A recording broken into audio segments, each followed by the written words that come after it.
input validations, guys. So, kailangan yung tinatawag natin na input validations. And before tayo mag-move doon, pag-aaralan muna natin yung tinatawag natin na arithmetic operators. So, sa arithmetic operators, guys, ito yung paggamit ng mga mathematical na addition, subtraction, multiplication, division, and yung modulos natin para sa remainder natin. So, paano ba siya ginagawa?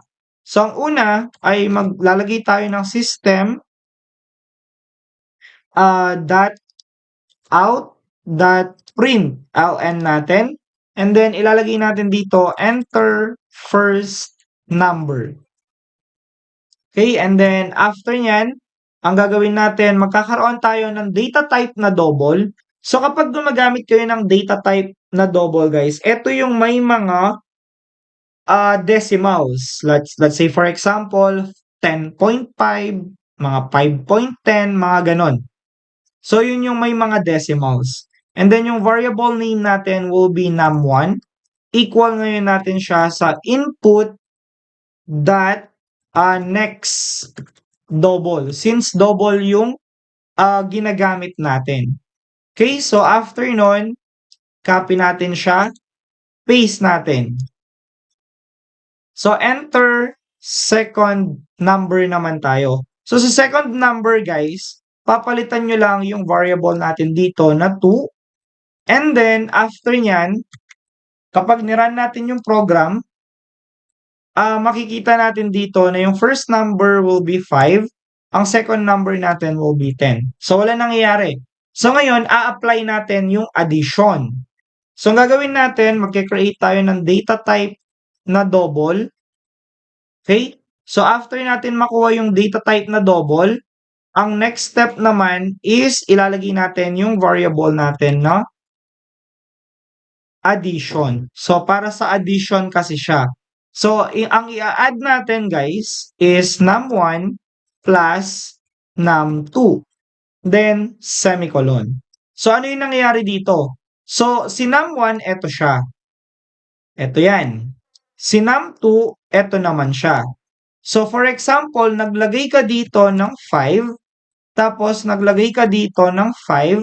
So, ang magiging value dito ng num1 ay 5, ang num2 naman ay 5. So, mag-i-equal siya sa 10. So, saan naman papasok yung 10 natin? So, papasok siya dito kay addition. So, ano yung gagawin natin ngayon para makita natin yung result? Para makita nyo yung result, ang gagawin nyo, system dot out dot print. So, after ng print natin, let's say, print ln, para nasa baba yung input natin, gagawin nyo lang, sasabihin nyo, double quotation, tapos addition, colon, and then after nyan, maglalagay ka ng plus, and then tatawagin mo si addition dito, and then i-paste mo siya dito, then semicolon. Now, kapag rinan natin yung program ngayon, first number ay 5, second number ay 5, so ang addition niya ay 10.0. Bakit meron siyang 0.0? Kasi gumamit tayo ng double. Again, ang double, ito yung paggamit ng with decimals. So, ang gagawin natin next, kakopy natin yan, paste natin siya, papalitan natin ng subtract. So, instead of addition, ang gagawin natin, subtract yung gagamitin natin. Then, ikakopy natin to, then paste, and then tatawagin ngayon natin si subtract. Yan. So, pag nirun natin yung program ngayon, 5, and then mapapansin mo, 5 minus 5 ay 0.0 na siya. Okay? So, after nyan, ang gagawin na lang natin ay copy natin to, paste, and then multiplication ang gamit natin. So, multi, and then papalitan lang natin yung arithmetic operator niya ng asterisk. Then, kakopy nyo to, paste, tatawagin nyo si multi or si multiplication, paste. Then next guys, ay gagamit naman tayo ng div or for division. So ang gagawin nyo ay gagamit ka ng /n, copy mo siya dito, paste, papalitan mo ngayon ng div ito, for division. Then after yan, kunin mo ulit to, paste, papalitan mo siya ng percentage. So, ibig sabihin nito, ang pangalan natin ay modulo. Modulus. So, sa modulo naman guys, ito yung pagkuha ng remainder natin. If meron mang remainder, yung magiging computation nyo. So, i-copy natin to, paste, and then tatawagin natin si modulus. And then, papalitan lang natin. Tingnan nyo kasi yung mangyayari guys.